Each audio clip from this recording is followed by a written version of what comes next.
Maybe we could just start talking a bit about Ireland and zinc, and talk a bit about the jurisdiction, talk a bit about why zinc and why now. Well, Ireland's had a 60-year mining history, so it's got all the prerequisites to get to cash flow. So you've got the world-class rocks, you've got the infrastructure, stable politics, a good mining code, and of late you've got 30 million euros working for you. So the government announced through the Irish Strategic Investment Fund that they're investing 30 million euro towards fast-tracking Irish mining. So all those things are really stacking up. And zinc, your thoughts on the market? Supply shortage, yeah. So there's a supply shortage going on. All you have to do is look at the TCs, the treatment charges, and they've dropped to the floor and then some. Especially late last year, they were negative, which I believe is unprecedented. I think the benchmark deal is going to come in April of this year. It's expected to be one of the lowest, if not the lowest ever, and that's a really bullish signal because obviously it says there's not enough concentrate out there. Sure. And demand is growing 1 to 2% a year. Fantastic. So the resource itself and Ballywire, you've delineated a 2.6 kilometer mineralized strike. You've got the largest discovery in Ireland over the last decade. Can you talk a bit about Ballywire and how it fits into the grand scheme of things? Well, it's where the value of the company resides. Our market cap's 40 to 45 million bucks roughly. I think most of that is Ballywire. That's certainly our big discovery. It's the most significant discovery in Ireland in the last decade at least. Yeah, we've got 44 holes into it. It took us 7 years to find it. It took a long time, about 100 drill holes, about 20 million bucks. So these things are really, really hard to find, but we're in a very sweet part of the world where these deposits, Ireland's ranked number one in the world for zinc found per square kilometer. There's a lot of these deposits. So we've been lucky in that regard. We've got 2.6 kilometers of pierced intercepts. The typical intercept we're getting is 10 meters at 10%, roughly zinc lead, with 100 grams silver. We're starting to see a lot more copper and a lot more. The silver, by the way, is way beyond the typical Irish type zinc deposit. Maybe because we're so southerly relative to the other deposits. So the geology seems to be hotter. We're getting 50 to 150 grams per ton usually. Right. Quite typically, and up to 1,400 grams per ton, which is the highest kick in 60 years.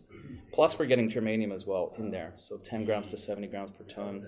Germanium is a fascinating metal as well. And the significance of germanium really is you've got significant supply constraints, you've got from traditional suppliers, the Chinese restrictions, and so you've got sort of a geopolitical element to this. So in terms of pricing, germanium is, how does it? Roughly 2 times more valuable than silver, and it's used in AI chips, so it's very strategic to have it on European soil. Right. Yeah. And going back to the 7-year discovery window, that is, I think a good reminder for investors about how long it takes to arrive at where you've got. Yeah. And as you say, 20 million invested and the time it takes.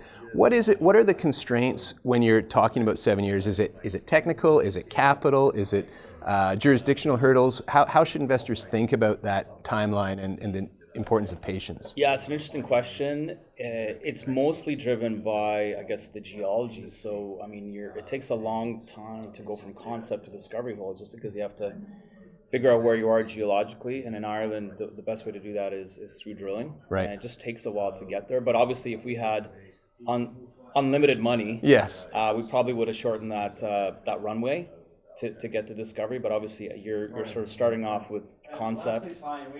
There's only a certain amount of the audience that's willing to sort of back that. Right. And it just takes you, successive, trials and errors to finally zoom in on it and hone in on it. And again, out of the 1,000 or 2,000 juniors out there, not many actually make a discovery. No. So it did take 7 years, but we're very lucky we actually got there in the end. And so it looks like the real thing.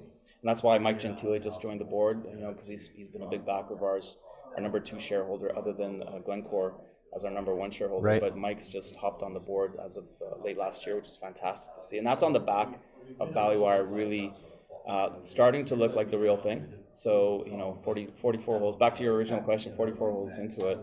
And we've got a 2.6 kilometer strike, but really, Bill, we've got a 6 kilometer trend defined by 4 gravity anomalies, and we've only tested 1 of the gravity anomalies. So we've got a long ways to go. Yeah. We hope to drill that off this year. Right. Especially on the back of this financing that we're doing a $2.5 million financing. But also we want to test the deeper copper-silver idea, because we know we have a really interesting copper-silver target underneath our zinc discovery horizon. So Okay. all those things are sort of gearing up for this year. No, it sounds like a fascinating